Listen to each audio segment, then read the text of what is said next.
Bonjour à tous et bienvenue sur la chaîne d'Ami Consulting. On se retrouve aujourd'hui pour un nouveau tutoriel qui cette fois-ci portera sur la cybersécurité et la cybercriminalité. Pour commencer, voici donc les différents points que nous allons aborder au cours de cette vidéo. Il faut savoir que nous avons commencé à nous intéresser à la cybersécurité autour des années 80 à 2000.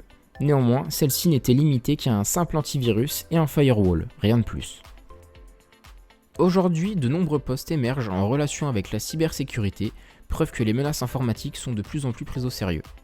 Parmi ces postes, on peut retrouver le directeur des systèmes d'information, le Data Protection Officer, le responsable SSI, mais aussi un chef de projet, un architecte, un technicien, un analyste et pour finir un auditeur, tout cela concentré uniquement sur la sécurité du système d'information. Tout en étant accompagné des traditionnels antivirus et firewall, néanmoins, il est très important d'avoir en tête qu'un simple antivirus et un firewall ne vous protégera en aucun cas d'une attaque réelle. Parlons maintenant de la cybercriminalité. Dans les années 80-2000, celle-ci se résumait à de simples virus, alors qu'aujourd'hui viennent s'additionner aux virus les brèches de données, les ransomware ou même les mises en péril d'infrastructures complètes. A savoir que l'État français a classé ces risques d'attaque parmi 4 catégories. La cybercriminalité dont le but est l'enrichissement pur, l'atteinte à l'image afin de décrédibiliser un individu ou une entreprise, l'espionnage pour récupérer des informations confidentielles, ou encore le sabotage afin de déclencher une panne. Voici donc les différentes failles auxquelles peuvent être confrontées une entreprise. Premièrement, ce sont les failles logicielles créées par des humains. De ce fait, l'erreur n'est pas impossible et des bugs faisant office de failles sont donc tout à fait imaginables. Parlons maintenant des failles réseau qui peuvent être induites par un Wi-Fi non chiffré ou par un serveur avec un mot de passe pas assez robuste, voire sans mot de passe. Les droits d'accès, eux, concernent les droits d'administrateur ou entre autres les différents mots de passe présents dans le système d'information de l'entreprise. Et pour finir, il y a l'ingénierie sociale qui consiste à exploiter les failles des individus qui peut s'illustrer par un abus de confiance ou par une usurpation d'identité. Pour finir avec ces risques, il est important d'avoir en tête que toutes ces failles présentes dans le système informatique de l'entreprise pourraient être combinées afin de maximiser les accès et donc les dégâts. Afin de limiter ces risques au maximum, vous aurez différentes solutions. Concernant les failles logicielles, il vous faudra mettre à jour vos systèmes le plus régulièrement possible. Concernant les failles réseau, il faudra utiliser une méthode de chiffrement des données et avoir des mots de passe les plus robustes possibles. Concernant les droits d'accès administrateurs, il faudra les limiter au maximum en ne les donnant qu'aux seules personnes en ayant un besoin réel, sans oublier de mettre à jour ces accès en fonction des différents départs de l'entreprise par exemple. Concernant l'ingénierie sociale, le moyen le plus efficace est de faire de la prévention liée au risque de cyberattaque. Parmi les attaques les plus marquantes et plus récentes, on peut retrouver Sony qui en 2014 s'est fait pirater tous ses emails internes et qui ont été publiés sur la place publique. Suivi de Equifax en 2017 qui a subi un vol de données personnelles de plusieurs millions de personnes.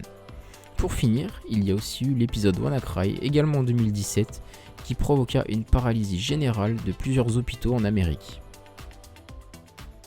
Plus récemment, un nouvel épisode d'attaque informatique a eu lieu concernant la plateforme de streaming Twitch qui a subi une fuite de plus de 135 Go de données.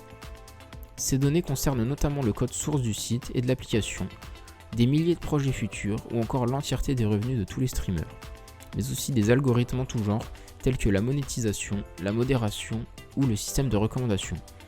Et pour finir, mais pas des moindres, la fuite de tous les identifiants des utilisateurs. A savoir qu'au moment où cette vidéo est tournée, nous ne sommes pas encore au courant de toute l'étendue des dégâts.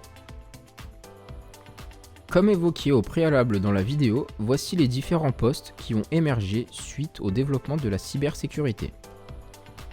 Le travail du responsable de la sécurité du système d'information est d'organiser et communiquer les résultats concernant la sécurité à la direction. Le chef de projet SSI supervise et planifie les éléments de sécurité de l'entreprise, à savoir qu'il peut aussi vendre ses services à d'autres entreprises. L'architecte SSI, lui, prend les décisions techniques liées à la sécurité informatique et à la cartographie du système. Le technicien SSI met en œuvre et configure le réseau, les applications et leur chiffrement. L'analyste SSI est lui chargé d'anticiper les menaces par de la veille technologique, De plus, si un incident a lieu, c'est à lui de trouver la faille et de recenser l'étendue des dégâts. L'auditeur SSI teste la sécurité de l'entreprise en faisant des tests en interne et en externe afin de simuler des attaques et d'évaluer le SSI. Le Data Protection Officer fait le lien entre l'entreprise et la CNIL, notamment en termes de sécurité et de juridiction concernant la RGPD.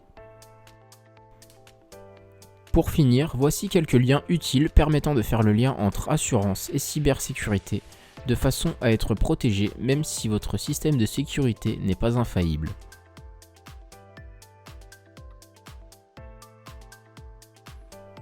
C'est tout pour ce tutoriel, je vous remercie pour votre attention. Si la vidéo vous a plu, n'hésitez pas à vous abonner et à nous le faire savoir en commentaire. Et il ne me reste plus qu'à vous dire à très vite pour un nouveau tutoriel de chez Ami Consulting.